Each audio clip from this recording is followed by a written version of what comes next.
Hello everyone, welcome to another video demonstration session on Microsoft Teams.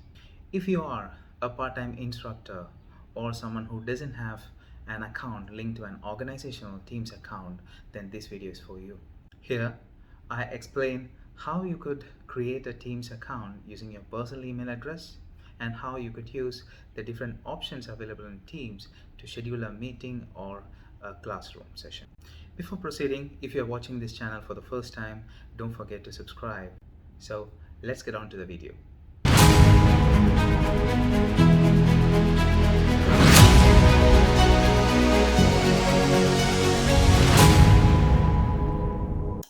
To create a free account, navigate to this URL products.office.com/Microsoft-Teams.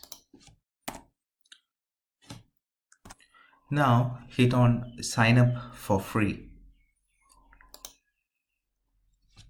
Now here enter your email address. As it says, we will use this email to set up Teams. If you already have a Microsoft account, feel free to use that email here. Not necessarily a Microsoft account is needed here. For example, here I'm entering my Gmail address.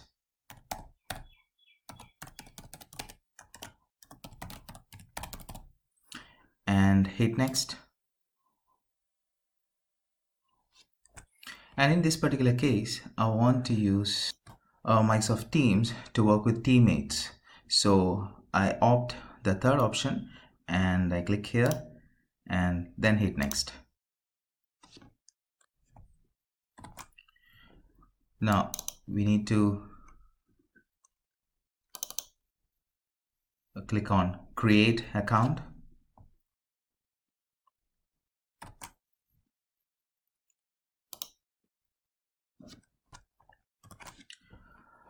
Here you need to create a password. So this password will be used to log into Teams.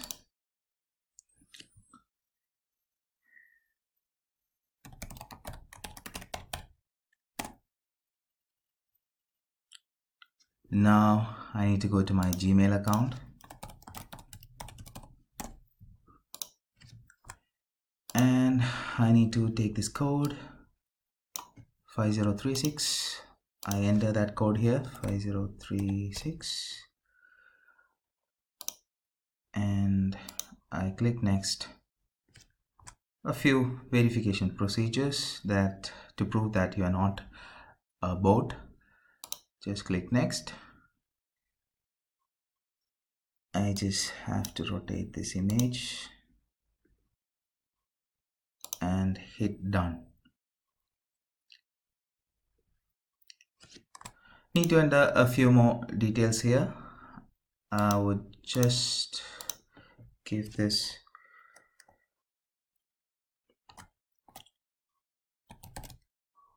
admin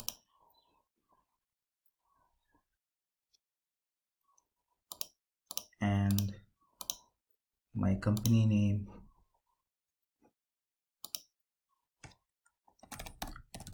school account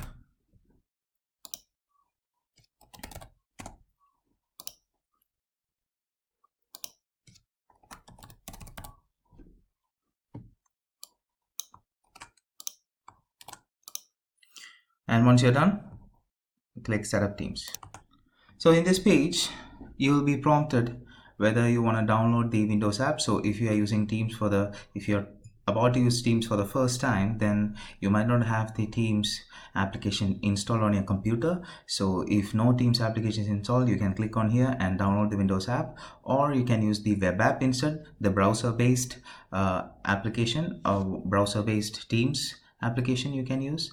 Or if you have the Teams app installed on your computer, you can click on launch it now. So I've already installed Teams here in my computer, so I click on launch it now.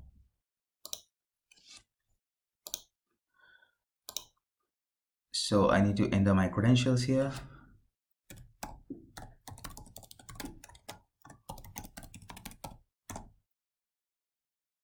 And also I need to give my password.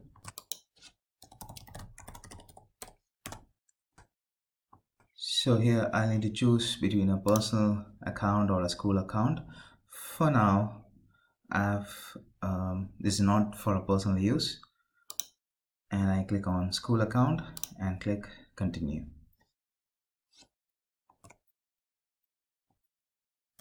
So now I'm in. To get started with creating a team, in the left side in this pane, 1 2 3, in the third option, click on teams. So it will take you to this page. If you're using this for the first time, you don't see any team created. So let's go ahead and create a team. Click on create a team.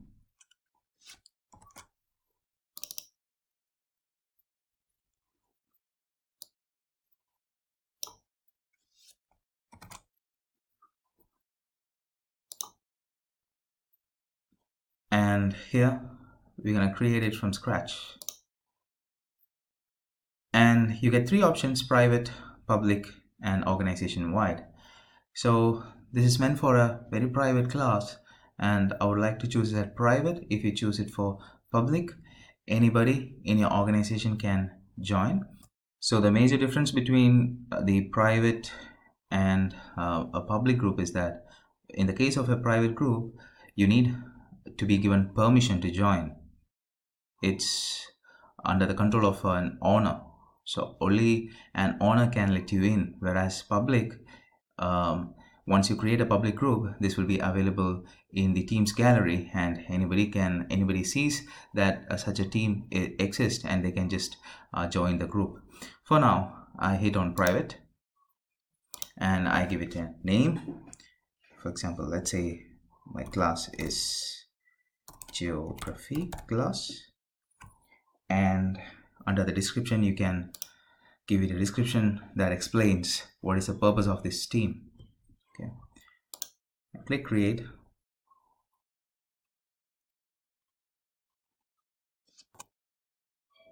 Now this is where you add the members.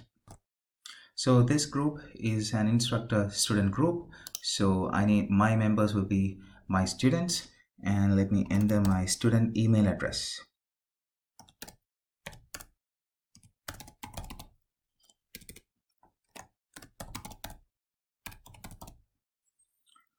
So I enter the full email address, and I just want to make them as a member.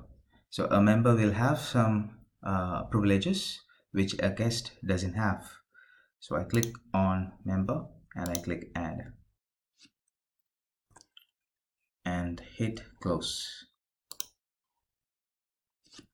So a group is created.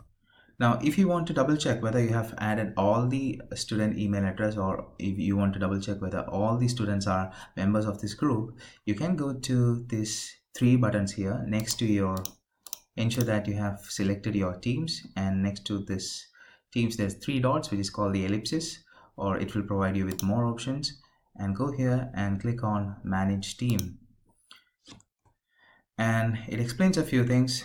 It says that I am the owner, and take this drop down under members and guests. It says that there's only one member, and later you want to add more members, click on add member here, and you could give another student's email address,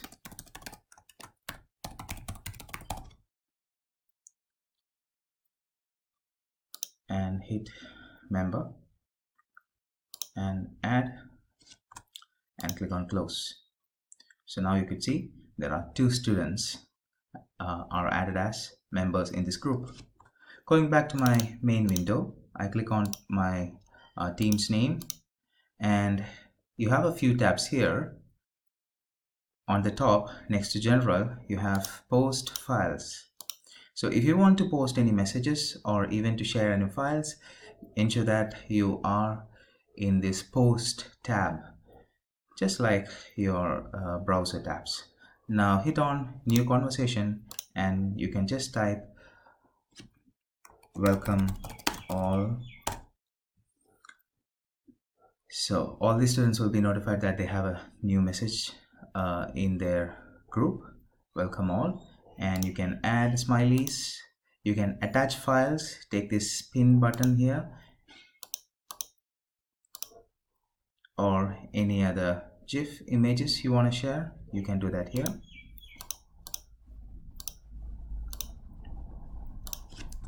You want to move to Files tab.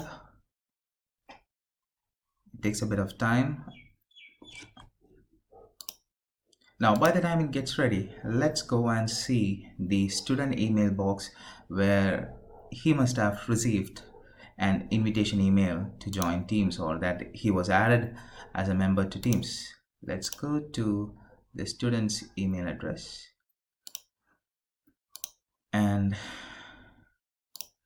you can see that he received an invitation email, and from a student's view he just have to click on this join Teams so that he could join this group.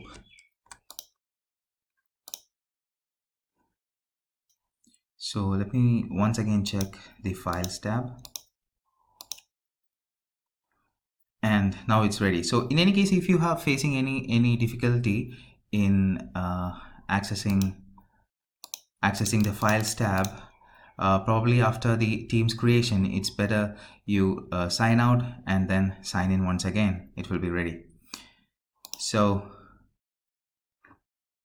I go to my Files tab, and then I can create a folder, a resources folder,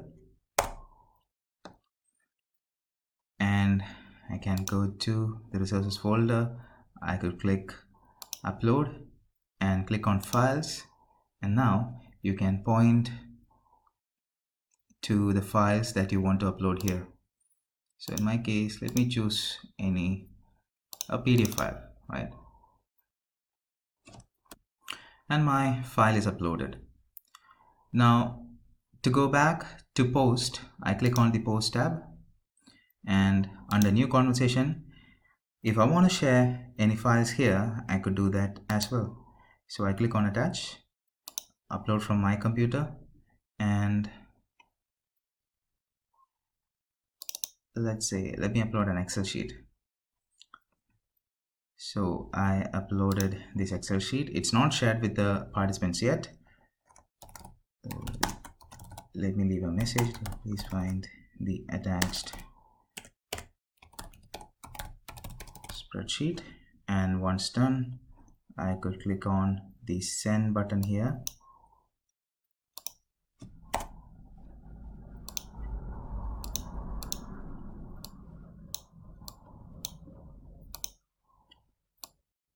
And now this file is being shared among all the members. However, if you want to maintain a structured file hierarchy, then it's better you share your files from the Files tab. So now let's see how you can initiate an audio or a video call. So to initiate an audio or video call, you go back to your team and you click on this video camera button here, Meet Now. Hitting on the Meet Now button take you to this window. You can toggle between the video camera on and off using this button.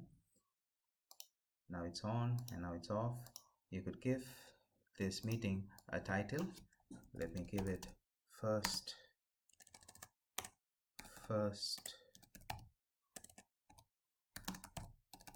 meeting. And if you want to look your background much more professional during your class, you could go to this background filters here, click on it. It will give you a few options here, and let's say I want to make it a much more professional one. I choose this one. Now I have a new background. Now I can toggle between my microphone to turn it on or off using this button. Ensure that this computer audio is ticked, and if everything is okay. So this is just a preview. So this video or this meeting is not shared with your members yet. So this is just a preview where you can ensure that everything is okay. And once you click join now, your team members or your students in this particular team will be alerted that a meeting is ongoing. So I go down here, click on join now. Now if you want to invite someone else also, you can copy this meeting link, or you can add participants here, or you can share this meeting link via your default email. So it's up to you to which options you want to choose. Normally when you have a closed group like this, usually all the participants will be pre-added before you initiate this meeting.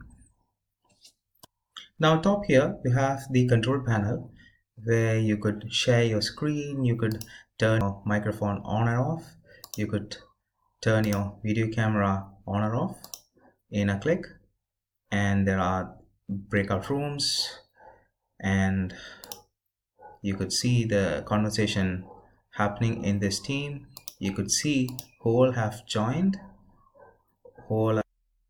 so here there's only one person who is the organizer currently in this meeting, and these are the suggestions. You can alert them by clicking on request to join, so they will get a prompt to join. So they are not yet joined to this meeting. So once they have joined, and from these suggestions they will be moved to in this meeting panel. Now because there's a lag in the video, let me go ahead and turn off the video. And clicking on this ellipsis gives you more options. If you want to start recording, you could do that. You could again change your background. You could do that. You can make it as a full screen. You could take meeting notes and device settings such as microphone settings, etc. Now let's go ahead and try the screen sharing option. So to share a content, click on this icon here, share content, and click here. And you get a few options here. If you click on desktop, all the window open in your desktop will be shared, which will be easy for you. You don't have to point each and every files one after the other. If you click on browse, you can point the file which you want to share so that only that specific file will be shared, unlike the case of a desktop. Another option would be, prior to clicking on sharing this content, you just open your PowerPoint which you want to share. For example, let me open my PowerPoint. So I haven't started sharing it yet, and let me click on it. Now this is not being shared yet. Now if I click share content, Teams will automatically pick up all the open windows here, and with just a click it will start sharing. So how can you ensure that your participants are seeing this shared screen? This red border line is an indication that your screen is being shared, or this PPT is being shared. Now let's see how you can, once you are done, you just re-click on this share content and the screen sharing will be stopped. Now let's see how you can download the attendance sheet. So to download the attendance sheet, go to this show participants icon and click on this more options button, or what we call as the ellipsis button, and you will click on download attendance list. So once you click on download attendance list, an Excel file will be downloaded to your downloads folder. So you can find it under your downloads folder. So if I go to my downloads folder, I go to downloads, and here meeting attendance list, the CSV file. So if I open up this,